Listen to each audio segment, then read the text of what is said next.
Hola. Hola.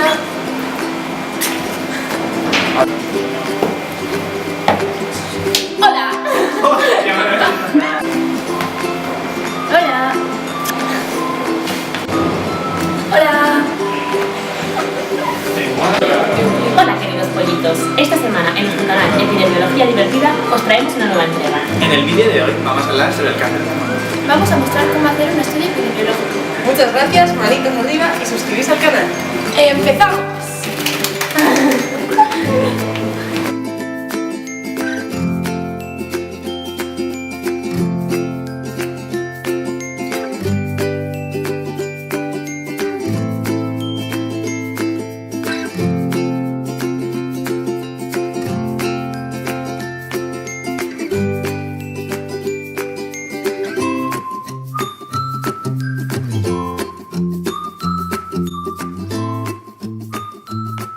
El cáncer de mama es el tumor más frecuente de las mujeres occidentales. Solo en España se diagnostican alrededor de 25.000 nuevos cánceres de mama al año. Podemos decir prácticamente que 1 de cada 8 mujeres tendrá cáncer de mama a lo largo de su vida.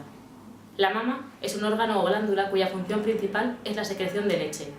Esta está constituida por múltiples lóbulos y lobulillos donde se produce la leche. Estos están unidos por una serie de tubos denominados ductos o conductos galactóforos que conducen la leche hacia el pezón.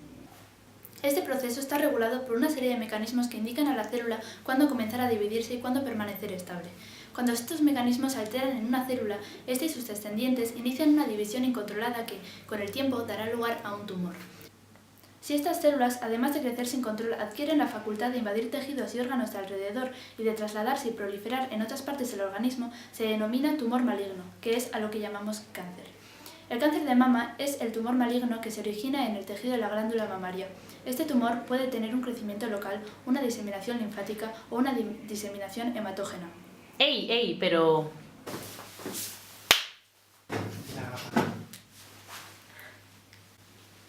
Pero sabes que el cáncer de mama también existe en varones, ¿no? De hecho, es una situación realmente rara, representando menos del 1% de todos los cánceres de mama, pero aún así está allí. Además, su incidencia está aumentando, como ocurre con el cáncer de mama de la mujer.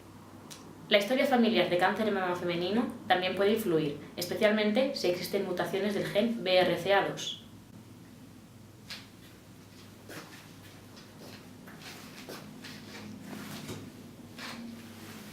Entre el 15 y el 20% de los hombres con cáncer de mama tienen antecedentes familiares cercanos a esta enfermedad.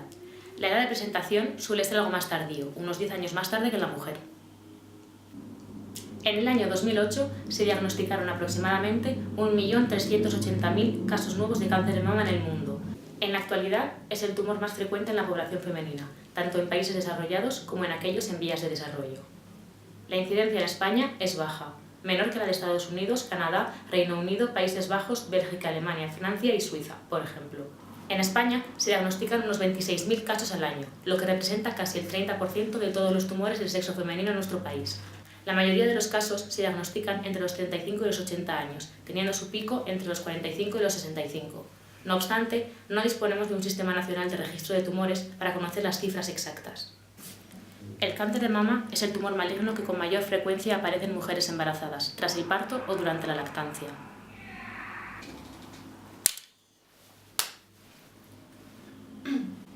El cáncer de mama no se puede prevenir. Sin embargo, estudios recientes parecen demostrar que el riesgo de padecer cáncer de mama se puede reducir realizando ejercicio físico de forma regular, evitando el sobrepeso y la obesidad tras la menopausia y el consumo regular de alcohol. Además, se ha podido demostrar mediante estudios epidemiológicos que el uso de tratamientos hormonales sustitutivos durante la menopausia se asocia a un incremento del riesgo de padecer cáncer de mama. Podemos encontrarnos con un carcinoma in situ, que es que no traspasa la membrana basal, o un carcinoma invasivo o infiltrante, que son los que sí que traspasan la membrana basal de las células, invadiendo el tejido circundante. Uno de los tratamientos que se emplea a las mujeres con cáncer de mama es la radioterapia. El objetivo de la radioterapia es destruir las células tumorales causando el menor daño posible a los tejidos sanos que rodean a dicho tumor. La quimioterapia es una de las modalidades terapéuticas más empleadas en el tratamiento del cáncer. Su objetivo es destruir empleando una gran variedad de fármacos las células que componen el tumor con el fin de lograr la reducción o desaparición de la enfermedad. La supervivencia por cáncer de mama ha mejorado notablemente en los últimos 20 años. Anualmente se incrementa la supervivencia por este tumor un 1,4%. El objetivo de este trabajo es evaluar la relación de la lactancia y la terapia hormonal sustitutiva y el cáncer de mama. Comenzamos la parte de metodología hablando sobre el tipo de diseño que hemos escogido. En nuestro caso, el diseño que hemos escogido es el de casos control. Ahora explicaremos el porqué de esta elección. Vale, dentro de estadística existen distintos tipos de diseños descriptivos y analíticos. Nuestro estudio básicamente se basa en evaluar causa-efecto, es decir, el cáncer con la lactancia. Entonces, dentro de estos nos encontramos con estudios experimentales y no experimentales. Dentro de los experimentales serían, por ejemplo, los ensayos clínicos, en los que el investigador tiene que realizar él mismo los experimentos, investigaciones, lo cual nosotros no podemos realizar. Así pues, nos centraremos en los no experimentales, que son aquellos en los que nos vamos a basar en observar, simplemente analizar los datos que hay de otros estudios. Dentro de los estudios no experimentales nos vamos a encontrar con estudios de cohortes y estudios de casos control. Los estudios de cohortes son aquellos que se van a basar en poblaciones cerradas, es decir, que no va a haber ni entrada ni salida de individuos, los cuales nosotros no podríamos utilizar porque en el cáncer de mama siempre va a haber entrada y salida de individuos.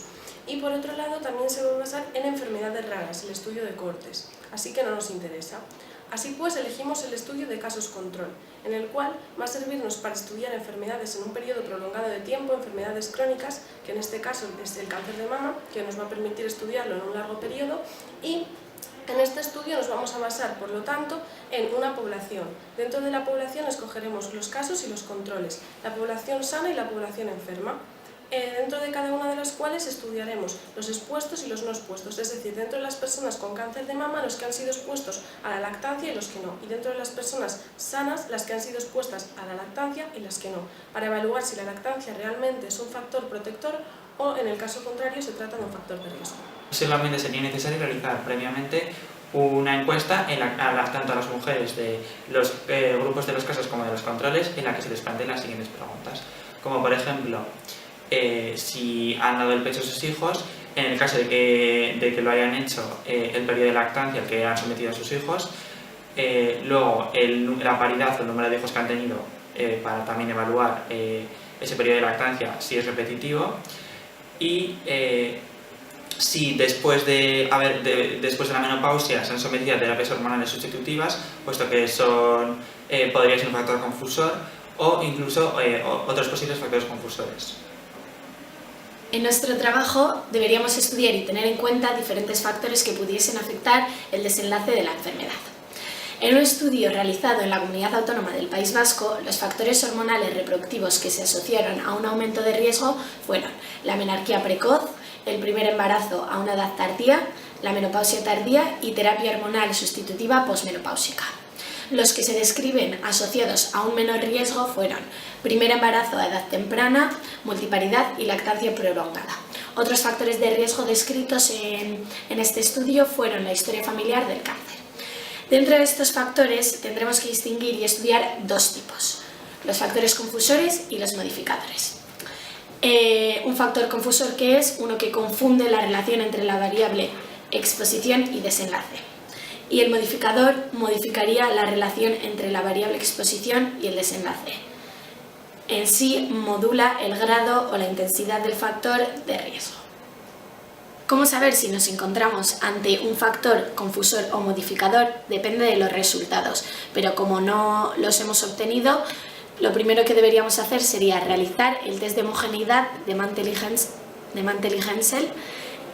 Si la P-interacción fuese menor de 0,05, o sea, si es significativa, el factor sería una variable modificadora de efecto entre la relación cáncer de mama y lactancia. Si el valor, por contrario, si el valor P es mayor de 0,05, no existe interacción entre los factores, por lo que nos planteamos estar ante una variable confusora. En el caso de tratarse de una variable confusora, existiría un descenso de más del 10% en el valor entre el odds ratio crudo y el ajustado. Otra medida de frecuencia sería la razón, en la cual comenzamos la parte de resultados hablando acerca de las medidas de frecuencia. Para analizarlas tendremos en cuenta un estudio recogido en 2012 por Osakidetza. Así pues, dentro de las medidas de frecuencia nos encontramos con el número de casos, que es base para medir la frecuencia. El número de casos observados de cáncer de mama en 2012 en País Vasco fue de 1.542 personas, de los cuales 1.527 fueron mujeres y 15 fueron hombres. Por otro lado, también se analizaron el número de casos por comunidades. Así pues, en Álava fueron de 235 casos, en Vizcaya fueron de 783 y en Guipúzcoa de 509 casos de cáncer de mama.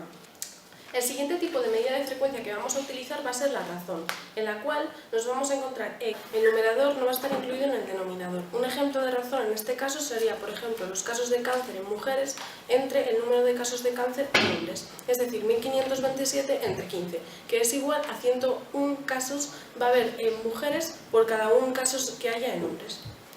La siguiente medida de frecuencia de la que vamos a hablar es la prevalencia, en la cual se han registrado que en el País Vasco son de 1.335 casos de cáncer cada año.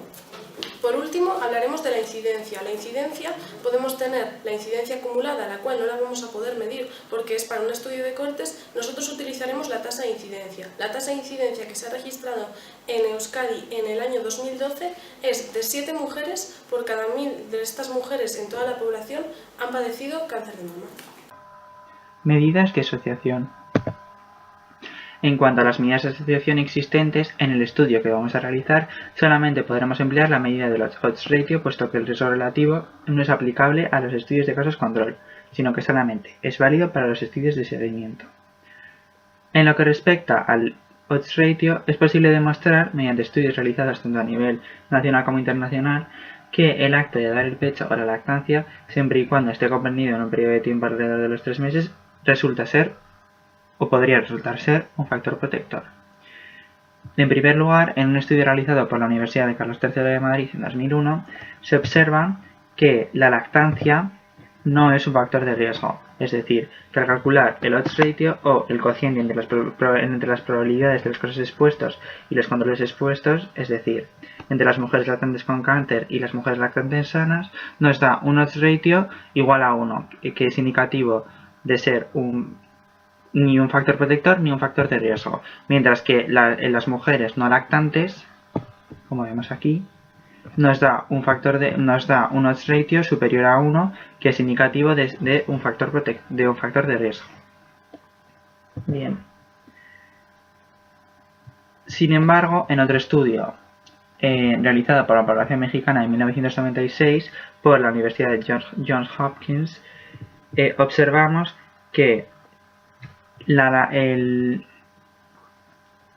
hecho de no haber dado lactancia, no haber dado el pecho, no resulta ser ni un factor de riesgo ni un factor protector, pero puesto que el odds ratio es igual a 1, pero a medida que aumenta el número de meses del periodo de lactancia, se observa que el odds ratio disminuye considerablemente a medida que pasa el tiempo, por lo que nos indica que con el paso del tiempo este factor se va convirtiendo cada vez más en un factor protector, es decir, la intensidad del factor protector aumenta.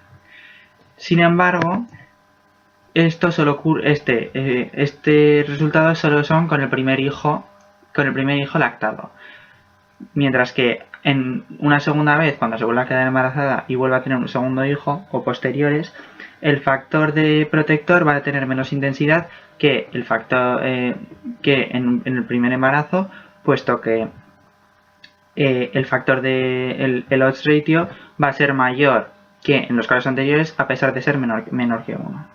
Y es más, durante el primer y el tercer mes, el odds ratio va a ser superior a 1, por lo que podría indicarnos que incluso puede convertirse en un factor de riesgo. Para poder estimar el efecto de cierta exposición en nuestra población de estudio, se requiere estimar las medidas de impacto. Estas lo que hacen es informar de la cantidad de enfermedad que es atribuible a la exposición. En este caso, ser lactante o no lactante. Esto lo podemos hacer de dos maneras, con el riesgo atribuible en expuestos, RAE, o con la proporción del riesgo atribuible en expuestos, que es lo mismo que la fracción etiológica. El riesgo atribuible en expuestos se estima cuando el factor de exposición produce un incremento en el riesgo lo que quiere decir un odds ratio mayor que 1. Para calcular la fracción etiológica utilizamos una fórmula. Cogiendo los datos de un estudio como ejemplo, nos ha dado el 49% de los casos de cáncer de mama en el grupo que no dan pecho podrían atribuirse a esta exposición. Este es el porcentaje de casos que se podría prevenir si se eliminara la exposición, la no lactancia, asumiendo que la exposición es la única causa del evento y que el resto de las causas de cáncer de mama se distribuyen de igual manera entre los lactantes y los no lactantes. Una vez realizado nuestro estudio, tras haber obtenido todos los resultados de nuestro experimento, podría deberse que dichos resultados estuviesen modificados o alterados por distintos sesgos que se han producido durante ese estudio. Uno de ellos sería el sesgo de selección, que se debe a la obtención de los pacientes de forma no aleatoria y por lo tanto no se tienen en cuenta una serie de factores que pueden ser confusores para nuestro estudio. Otro de ellos sería el sesgo de información, que se debe una vez mientras se está realizando la encuesta, que o bien los pacientes no cuenten toda la verdad o que la información que se haya cogido no sea suficientemente precisa como para realizar correctamente el estudio.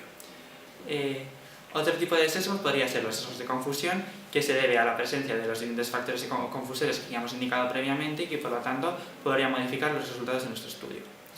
Dentro de esos factores de confusión cabe destacar el sesgo de membresía o de pertenencia, que se debe a la presencia de distintos niveles socioeconómicos entre nuestros pacientes y por lo tanto al ser distinto el nivel socioeconómico, su estilo de vida es distinto y por lo tanto sus decisiones, pues, por ejemplo, el periodo de lactancia o dar el pecho o no dar el pecho, el tomar terapias hormonales sustitutivas, etc., pues que varíe de un paciente a otro.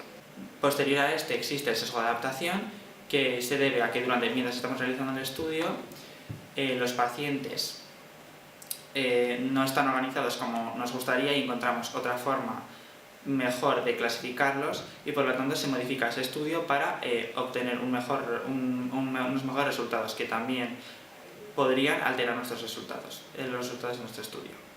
Y finalmente el error aleatorio, que como ya sabemos es inevitable, pero se podría minimizar ese sesgo aumentando lo máximo posible el tamaño de nuestra muestra.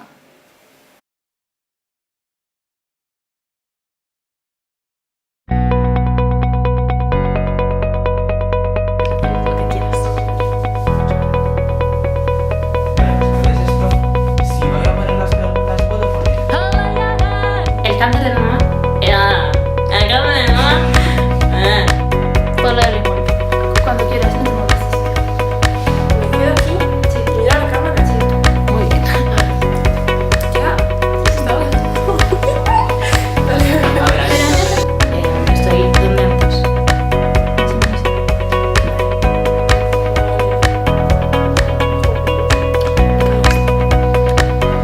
El cáncer de mama es el tumor más frecuente. ¿Por qué no se Guarda ese vídeo. Y detrás ahora sí, El cáncer de mama. Pero no lo veo yo, y que no sé decir mama. Que digo, hay cáncer de mama. Ahí vais ahora. Enrique, si no vas a poder aguantar, vete fuera de clase. El cáncer de mama. No, para.